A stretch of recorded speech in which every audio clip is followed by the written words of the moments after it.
Testing, testing, one, two, three.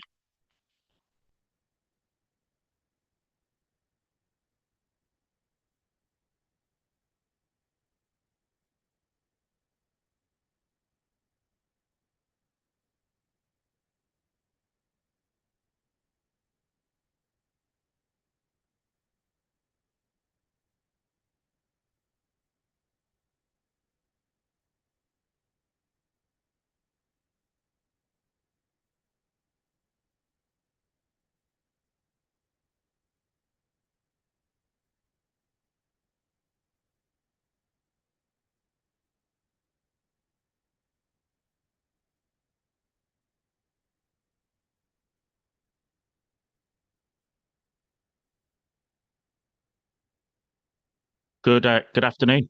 Good afternoon, traders. Welcome to Paul's Monday Market Update, number 217 for Monday, 9th of March, 2026. Great to be here. Hopefully, we will not have the tech problems that we had last week. Apologies again for that. I think that was just every man and his dog was on the internet that day, and for obvious reasons, which continue and give us a lot of the detail for today's session.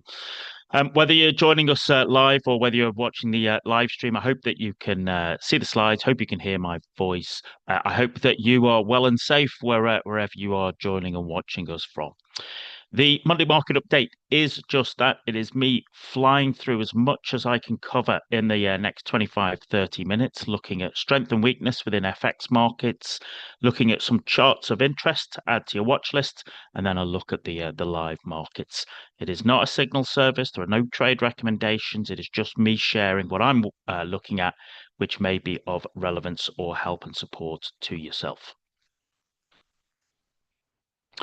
As always, you are very welcome here, but just remember you are always responsible for your own trading decisions. And if you'd like a little bit more help and support and education, this afternoon I'll be running the Active Trades Monday Market Matters webinar, 2 o'clock London time. The educational element will focus on trading using trend lines. If that's of interest to you, you can sign up on the Active Trades website, or that QR code will take you there.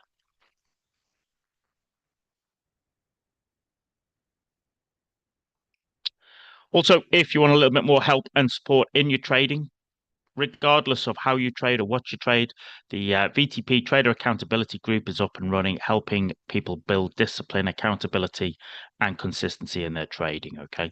If you want more details, you can ping me, or once again, that QR code will take you to a page with more detail.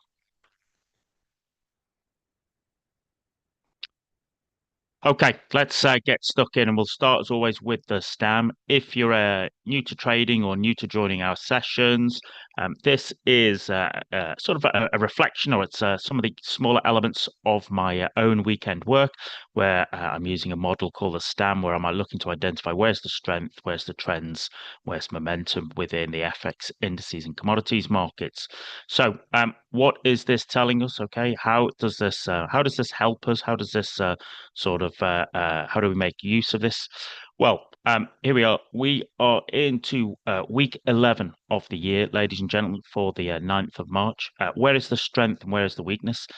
What we see is Aussie dollar overall remains still top of the pile, and it is still joined with Swiss franc in second place. This is kind of interesting because, of course, I've done this I normally do it sort of Saturday morning, give myself a couple of hours, work my way all through the models, do all the work. But of course, we are in the middle of a rather large geopolitical event, and things change quickly, and we'll have a little look at the live markets and the live shows in a moment. But it is still what we are seeing is that there are those elements of Aussie strength and Swiss franc strength, okay, there. What we're also seeing is a CAD strength as well, okay. CAD has worked its way up into third place, and today, okay, in terms of since the market's opened, what we have seen is CAD has strengthened. Not a massive surprise, really, considering probably the demand for gold, but more importantly, okay, the sort of the jumps in prices of oil. Okay, remember Canada being a major exporter of both, well, oil, gold, and other commodities, which we'll look at in a moment. But that is driving Canadian dollar stronger as well. Okay, and we'll look at that more in a bit more depth in a moment. What we're also seeing is US dollar from being in those kind of low piles is working its way up from being bottom of the pile a couple of weeks ago. It is continuing to work its way higher. And as I said, we'll look at the live markets in a moment. And what we are seeing also is no surprise is that sterling still remains kind of down towards the bottom of the pile. Okay, it is really sort of rolling over and fallen away from where we were back in January. That is actually getting worse today. Okay, what we have seen is invariably a slump in sterling. Some of this all linked to the kind of the rise in oil prices, both Brent and West Texas. We've seen those kind of jumps, and we're going to look at that in a moment. But of course, that then also has an impact on gilts. And what we've seen so far, and we're only halfway through the day, remember, is that certainly in those kind of 2-year gilts, what we have seen is the sort of kind of biggest moves since the sort of Liz Truss shenanigans back in 2022. And to the extent that what we're also seeing is that kind of markets are already pricing out kind of no more cuts from the Bank of England.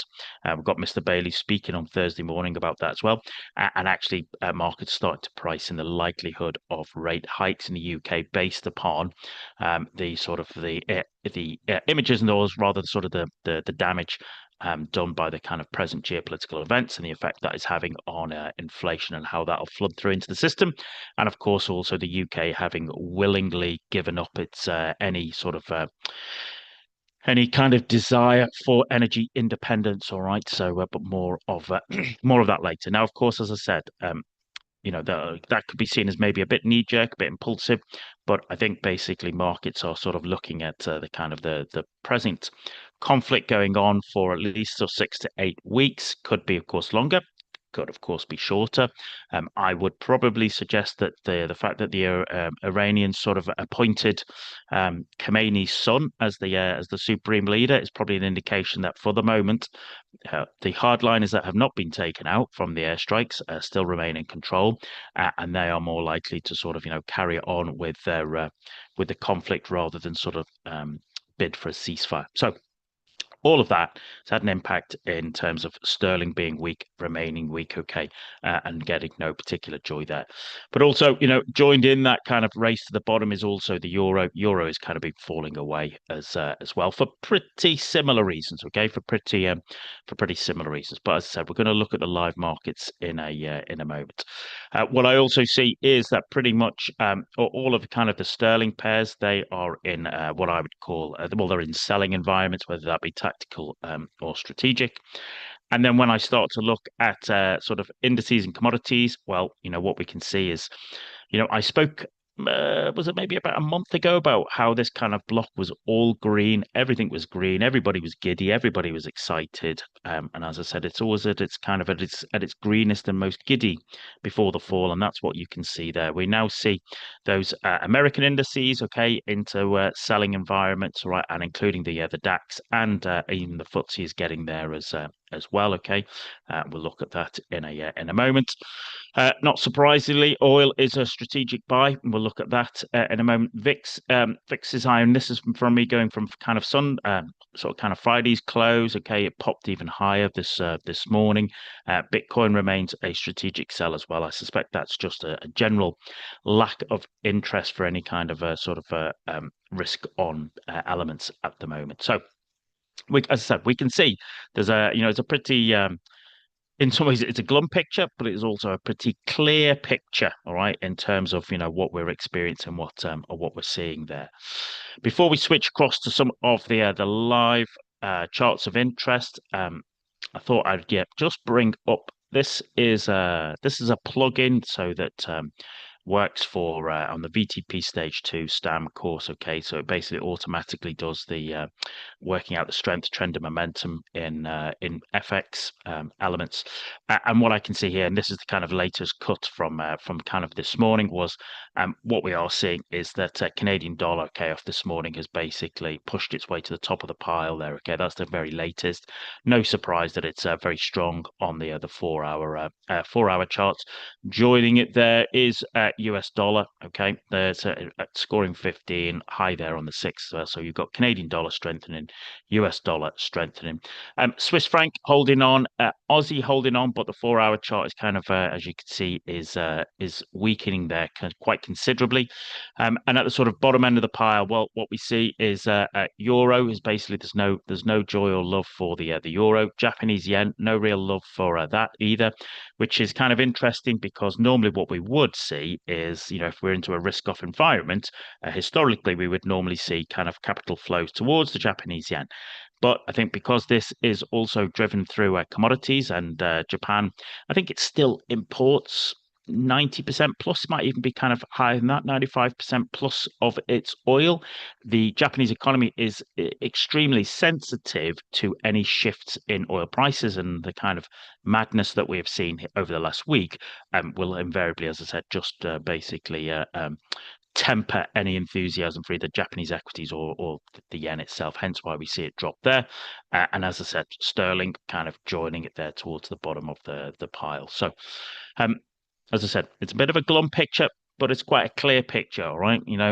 Canadian dollar's doing well, US dollar is doing well, and those that are, let's say, commodity importers are struggling, okay? And we'll look at that more now when we switch across to some of the charts of interest. So just bear with me a moment, ladies and gentlemen, and we'll switch across to the charts.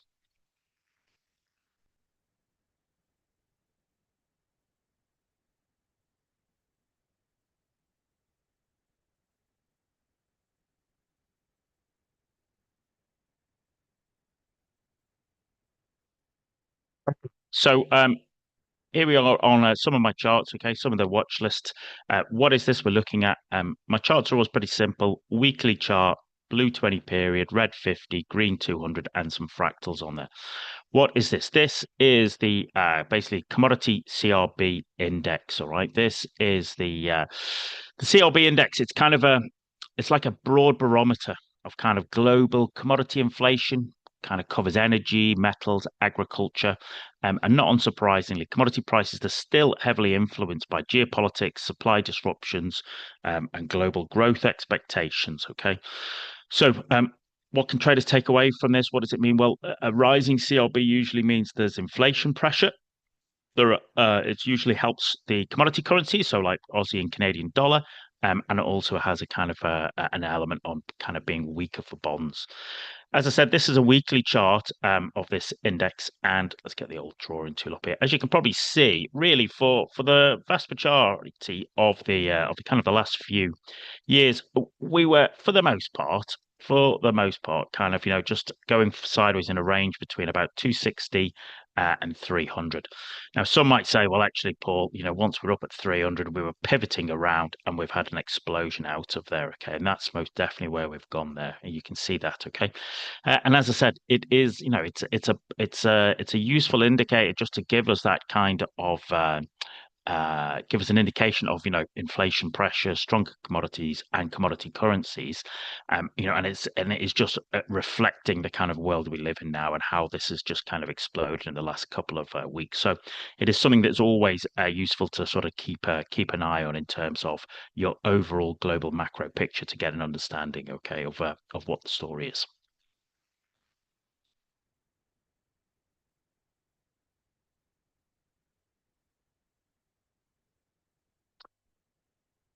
Next, we have RTX, Raytheon Corporation. Okay, so last week we looked at quite a few oil and defense companies. Okay, so we didn't cover RTX, but as you can see, that is quite some trend.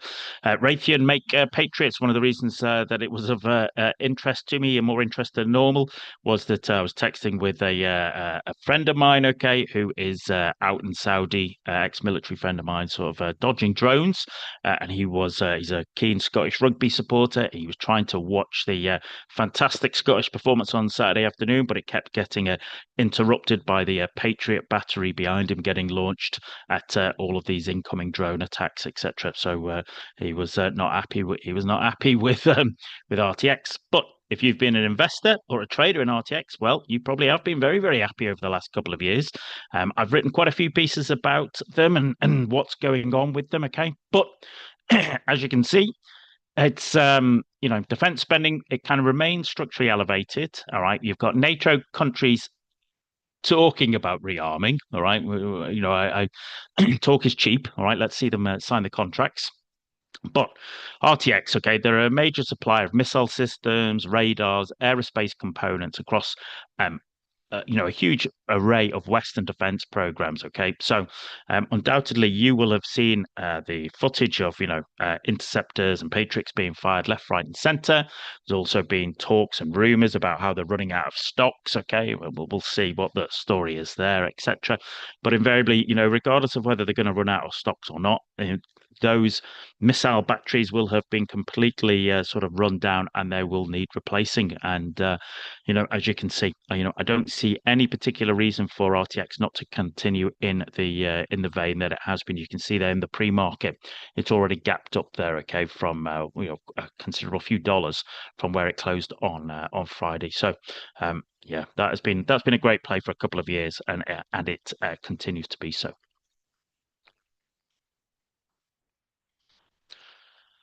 Okay, on next to BlackRock, which might seem a little bit of a strange one when everybody in the world is looking at commodities and defense companies, etc. But I think it's kind of relevant to also just looking at the price action there. What we're seeing with BlackRock is that if you don't really know who BlackRock are, I mean they literally sit at the center of global capital flows. And in particular through its ETF platform and its institutional asset management side. And what we have seen is this kind of continued migration from active funds to passive ETFs. That is what has helped support kind of that long-time growth in BlackRock. But those of you who joined us, was it last week or about 2 weeks ago? I talked about Jefferies and about how we were starting to get issues in. We'd had a private credit company, a private equity lender, had gone bust in the UK, and we were talking about kind of UK contagion from that. Turns out BlackRock, okay, have been exposed to that. They have also had to stop remittance from one of their global equity credit funds as well. Okay, that doesn't particularly look good, and it's probably flown under the radar whilst everybody's been focusing on what's going on in Iran. However, what we can see here is the price. That price has taken a pretty stern drop from coming into the sort of ending last year, coming in around about the $1,200 mark. Here we are last week, closing at 955, pre-market open at 940. Getting back beneath this sort of, this 50-period moving average. And we can see here on this weekly chart, okay, all of the highs are low, and that was quite some considerable sell-off. So I'm looking to see, does it have enough to basically to sort of, is there a bump up to 1,000? And then look at, does 1,000 flip from being sort of, support into resistance before it kind of works its way down to the 200? That would be one of my scenarios I'll be looking at for BlackRock at the moment. If we see continued contagion from that's kind of the equity issues or the equity credit issues, but also just general sentiment, okay, rolling over as well.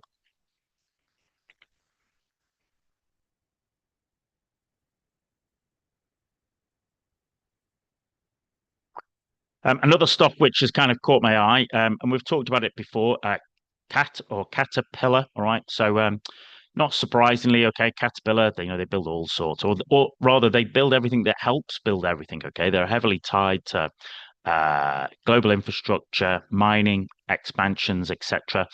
And as you can see that once again, that has been a fantastic chart. This is a bit of a what I would call a Munger setup. The Munger, basically, literally buying a bounce off the weekly 200-period moving average, worked really, really well for us on Caterpillar. But of course, what is of interesting is that we can see that it was just running away. And as always, I say this to all kind of new traders, investors. Once price starts going vertical, once it starts going parabolic, if you are in the trade, you should tighten up your stops. If you are sat on the sidelines, stay sat on the sidelines. Don't chase it, because invariably, you're more likely to be the one buying the absolute top.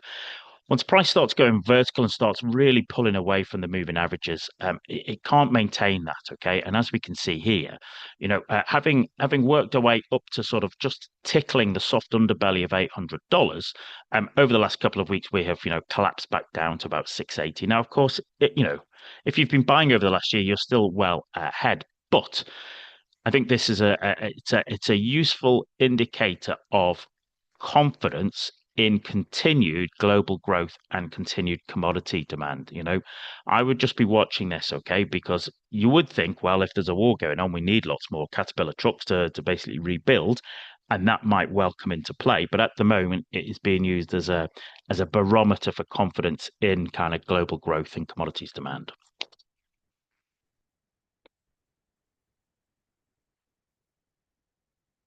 Okay, another one, Oracle. So Oracle have got their, I think it's third quarter earnings tomorrow night after close. But once again, it's an interesting weekly chart here, and it is really what you might call the kind of Grand Old Duke of York chart. All right, they march price to the top of the hill, and then they marched it down again, and that's what we've seen here. Okay, with Oracle.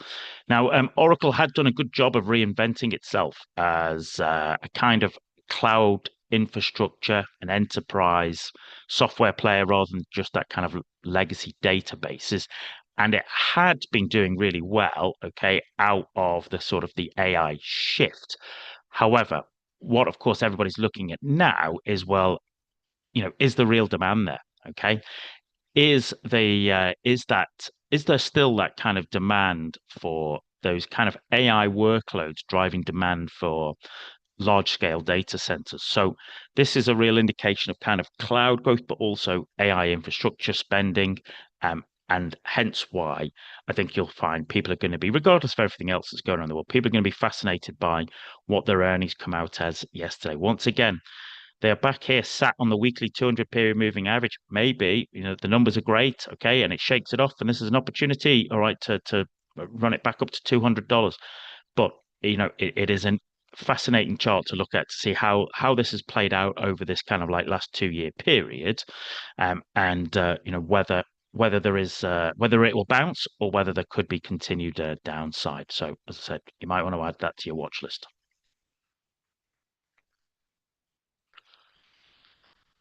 Um, Another interesting stock. Okay, one we've not really talked about for a good while because there's not really been much cause to. Adobe ADBE. Okay, so Adobe. Listen, we all use it, right? You're using PDFs or one of its kind of creative tools. It's still kind of it still dominates the creative software market and has a subscription based ecosystem.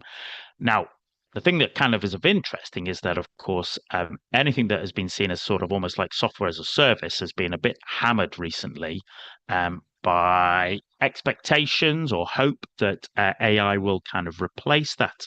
And you can see from the chart price itself, right? From being here, 2024 up at $640 down to 240, just above $240. That has been quite some drop. But actually, you can see, they've got their earnings on Thursday. But you can see from last week we had a little bit of a bump there, and part of this comes out because they have Michael Burry, the sort of big short investor. He has become intrigued and interested in Adobe and has started buying into them. So, of course, Mr. Burry's had let's just say he's had a bit of a checkered past when it comes to the AI, all right, market. He did exceptionally well. Any of you have read or watched Big Short, I recommend that you do. He's done very well. However, his recent positions have not done so well. But what has come out in the last week is that he's interested in Adobe. Hence why, once again, we saw a little bit of a bump there last week, and invariably people are going to be keen to see what their numbers are like on Thursday. Okay, is this an opportunity for a bit of a value trade? That basically this is overdone, and we could move a little bit higher.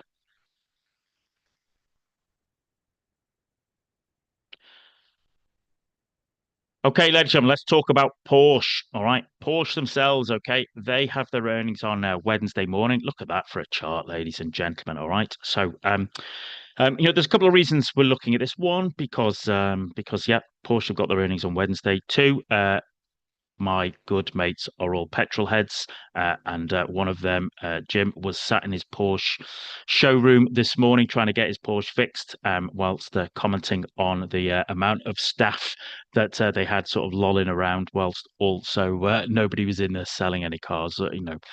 to be fair, I don't think anybody buys a Porsche first thing on a Monday morning, do they? Unless they've won the unless you've won the lottery over the weekend, or you're a football player who signed a new contract. I don't think anybody's buying a Porsche on a Monday morning. But it was an interesting conversation and discussion, because what we're seeing here, okay, is just look at the share price there from 120 euros, okay, back up here, sort of 2023, at now sort of, as I said, sub 40, okay, $37. That is quite some move, isn't it? That's a beautiful downtrend, absolute beautiful downtrend. And what I always tell people is trends don't happen as often as you'd like. So when there is one, don't fight it. Just try and find a way to ride it. But what has kind of fascinating is that Porsche, it does remain one of the kind of most profitable luxury car manufacturers, thanks to strong branding. And as I was explaining to my mate this morning, yes, there are pretty people working there and lots of people lolling around, because invariably, they have to, that wouldn't be good for the brand, all right, to have nobody in the office, all right, to have nobody there doing anything, for it all to look a bit cheap. Their whole niche is about strong brand pricing power. And they have had a bit of how would you describe it? They have been kicked from pillar to post, invariably over electric performance vehicles, okay, in terms of government policy, also sales, or the kind of lack of them, and also the sort of just general distaste for them from normal people, okay, and that is just reflected in that share price, isn't it? The interesting thing is that these kind of luxury automobiles, they are still sensitive to interest rates and still sensitive to global consumer confidence. And so, if we get this inflation spike and it maintains for a while in terms of A, the price of oil, and B, getting rate hikes and interests, well, I don't think that helps Porsche, okay, in their bid to try and sell more. Now, some people might say, well, if you can afford a Porsche, you're not really that fussed to buy a 0.5%, 1% rise in the interest rates. But I just think the way we live these days is that people are just much more sensitive to interest rates than perhaps they might have been in the past. So the story doesn't look good there for Porsche, okay? And thankfully for all my friends who've got Porsches, thankfully the price of Porsche doesn't depreciate as fast as the share price does there, based on that chart. So you can take some small sliver of solace from that, ladies and gentlemen.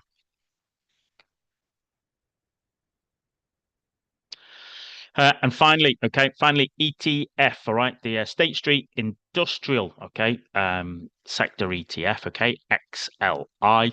So XLI tracks kind of major US industrial companies that focused on manufacturing, transport, infrastructure investment. So like what we looked at with CAT, etc. Boeing, a whole other big companies in this. Okay, the sector often performs well during economic expansion and fiscal spending cycles. All right. However, strength in kind of XLI kind of typically signaled confidence in the industrial economy and the global overall global growth. And so what I'm interested in is here last week, having had a fantastic trend. It's been a fantastic trend, super trend, absolutely beautiful. But what we printed here was, this is a bearish engulfing candle. This is a bearish key reversal candle, price pushed to new highs, tickling the soft underbelly of $180 before rolling over and closing beneath the lows of the previous last 3 weeks candles, okay? Having pulled away from the moving averages, okay? So one swallow doesn't make a summer. All right, one candle doesn't mark the exact top of a market. But what I start to look at is, when I see this, it starts to come onto my radar, because I start to look at possible scenarios. Scenarios being that basically we push to the 20, we come back up, make a lower high, and then push to the 50. That is one of the scenarios that I'd be looking at. Okay, especially if this conflict continues. If there isn't, if we get a quick ceasefire and a curb to it, well, then invariably there'll be a relief rally. But these elements, they are linked to they are linked to the kind of that geopolitical sector. Okay, the geopolitical sentiment, rather, ladies and gentlemen. All of that has a huge impact there. Okay, and that's what we're seeing, and that's the kind of scenario I'd be watching for over the next few weeks. All right, ladies and gentlemen, so there's the charts of interest. Let's switch across to live markets, shall we? See what's going on there. Appreciate we're overrunning a bit, but listen, there is a lot going on in the world, lots for me to share, okay? So just bear with us. Let's bring up bang charts, indices charts. All right. So what is this showing us? I've got Dow on the weekly, Nasdaq on the weekly, S&P 500 on the weekly, Russell on the weekly, FTSE on the weekly, Nikkei, DAX, oil. Okay, we can't not talk about oil here, can we? Based on what we've seen, let's start with that weekly chart. Look at that. All right, just boom. Look at that. We talked about how a few weeks ago we'd based out here. Okay, we'd based out. We kind of got above 60, above the weekly 50. But boom, having gone from about $62, $63 up to $119, $120, that is quite some move, isn't it? And that is a reflection of what's going on in the world and how people are responding to it. And what we saw was a lot of those Gulf states, okay, this week have talked they're going to basically cut supply in terms of they're going to basically row back on their production because there isn't either the storage facilities or the tankers sailing through the Straits of Hormuz to basically get their oil out. Remembering that I think it's about 20% of all oil comes out through the Straits of Hormuz. Go down to the daily chart, just have a look at it. We can see it. In fact, it might even go down to the hourly chart to show. Last week we had a great run there. Okay, at the end of the latter week, it was interesting that quietly interesting. The kind of the pace of oil accelerated after the sinking of the Iranian destroyer. I think that's when people's minds started to think that this was going to be a longer and wider conflict, and that had that impact. The fact that it's continued, well, you can see that basically oil up massively, pumped in the Asian session. Now it did start to fall back and has fallen back to 100, but clearly it's looking like 100 is a level of support there at the moment, isn't it? Now, of course, we'll see what happens when the American markets open in a short while, but that variable in the electronic contract, we can see 100's acting as support, big round number. It did not fill the gap, so if 100 doesn't hold, it would not surprise me if we fill the gap there, but it also would not surprise me if we held above 100 because it would cause some people quite a bit of pain. When we look at the indices, okay, appreciate for time. Well, Dow, it's nowhere near 50,000 now, is it? And it is just literally sat on its weekly 50-period moving average. Nasdaq, okay, the weekly movement has been to the downside. S&P 500, okay, here we talked about how we were kind of coiling up, sat on that 20-period moving average. That's broken. That's gone. We're down there. IWM, okay, was a little bit like coiling up and has also broken down there. Okay, that's what we're seeing. The sentiment is not too happy there. Okay, and neither is it in Japan with the Nikkei. And also the kind of double top on DAX we talked about has continued there. We broke out. Okay, we put in our double top, and then last week we broke and we closed beneath the 50-period moving average. Okay, this is it's not to be sniffed at because I'm just looking here. It is back when was that? Back in 2023, November 2023 was the last time we had a close beneath the weekly 50. All right, that is a considerable distance. Okay, once again, then we gap down.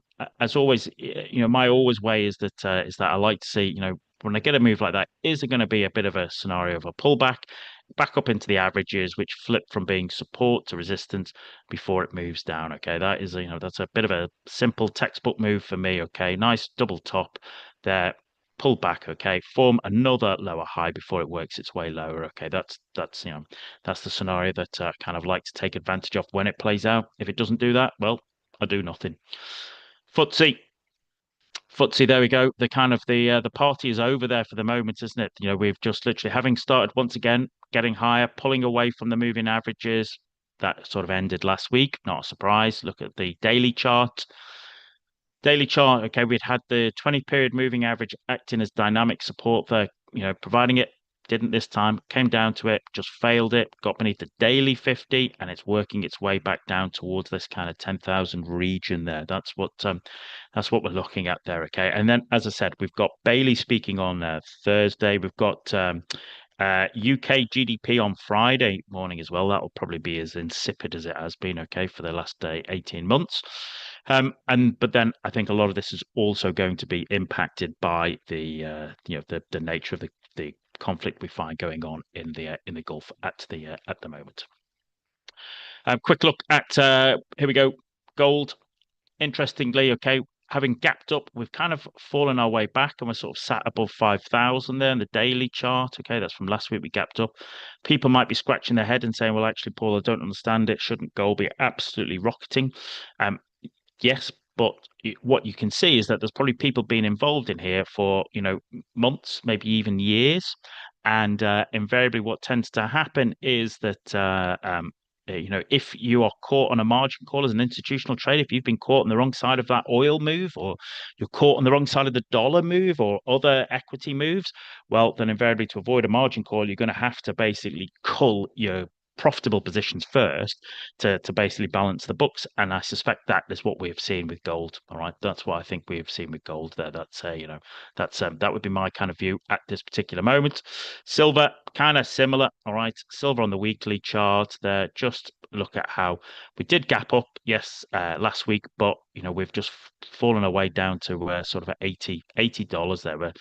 The daily chart there is interesting. It's sat between $80 above and the 50 period moving average above, the $80 mark beneath it. Okay, and we're just kind of pivoting there just to see what happens. If we see continued sort of underwhelming sort of data out of either companies or economy, well, then I think the story for silver starts to sort of roll away a little bit. That would be the kind of what I'd be looking at the moment. Bitcoin, if anyone's even remotely interested in it at the moment, I thought we were kind of slowing down here, and I thought we might get a pump and a hold above 70,000. That didn't happen. Okay.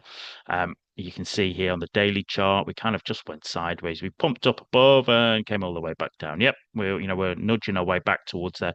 But I think at this moment, that's probably just another indication of people's view of risk, as in nobody's interested in risk at this particular moment.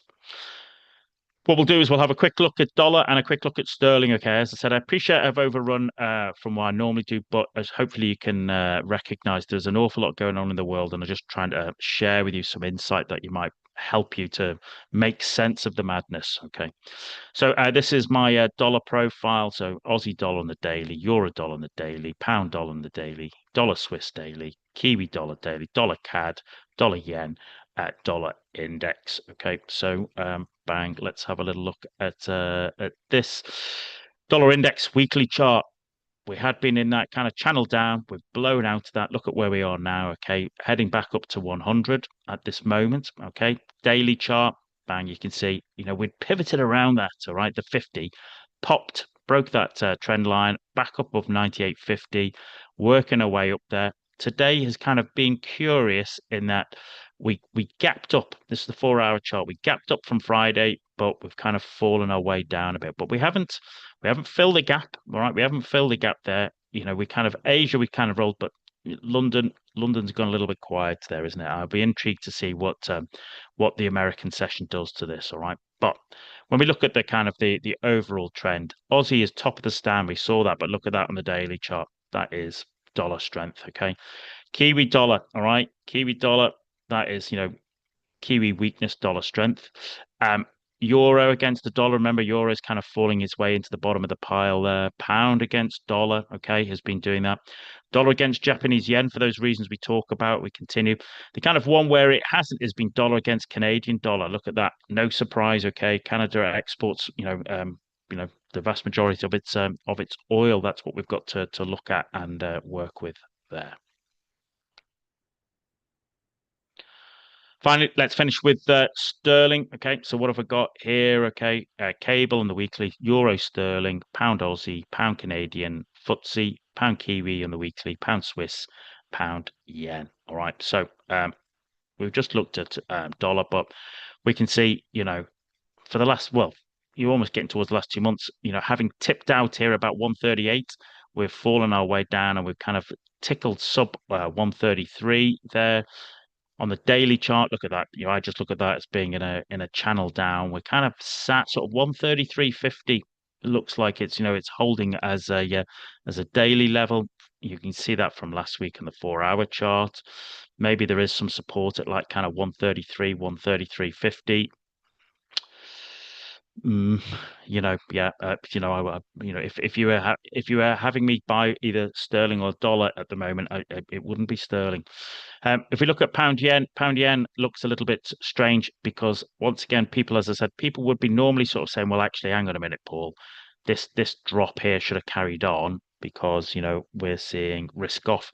But the problem is, as I said, is that because the nature of this conflict has a huge impact, on import costs, okay, into Japan because of the having to import. I think it might even be something as high as like 97, 98% of their oil. So invariably, that has an even bigger impact on Japanese yen than it is on sterling. Hence why we continue to mince about in that area. No surprise, okay. Pound against Canadian dollar has just the sort of downtrend has just continued there, hasn't it? There we go. That's just accelerating away. That is Canadian dollar strength there, okay. Not really a shock, is it, when you think about it? Even pound against Aussie, we can see that kind of sterling kind of just weakening even more against it, even against Kiwi dollar here. The kind of one that was kind of maybe a bit curious about is pound against Swiss franc, which not unsurprisingly, Swiss franc is second highest on the STAM. Okay, and the direction of travel has been quite clear. But interestingly, and I think I alluded to this last week, is that the Swiss National Bank were going to use this opportunity as a time and a place for them to do a little bit of influencing, okay, or intervening in the Swiss franc market, okay, and that's what we've seen there, okay. So that's why we got that huge big move there, okay, coming into the start of last week, but actually for the rest of the week, the 4-hour chart, we just basically sat there. That's that 4-hour chart, nothing to get terribly excited about. Euro sterling, the sort of bounce off the 50 that we had, euro sterling the weekly, grinding our way higher. That ended last week. Look at the daily chart, and as we looked at earlier, we can see sterling is rolled over, but euro is falling even faster. Okay, and there's lots of different reasons for that. You can find lots of coverage about it. All we're interested in is what's the direction of travel? Well, that direction of travel is very much to the downside. Look at that 4-hour chart. Last week we formed this beautiful double top on the 4-hour chart, and literally, we've been in a nice downtrend ever since. Okay, there you go, ladies and gentlemen. Let's draw it to a close there. I apologize, as I said, that we overran a little bit, but there's lots going on in the world, lots for me to share with you. Okay. I hope you found that useful. I hope that's given you a little bit of insight and help that you can utilize in your own trading. I wish you the best of success in your own trading this week. Make sure you're managing risk. Make sure you're on top of the news flow and the order flow. All right, this is not a time for you to try and be a hero. This is a time for you to navigate these choppy waters. Okay, have a great week. Okay, I wish you the best of success, and I'll speak to you soon. Many thanks, traders. Cheers.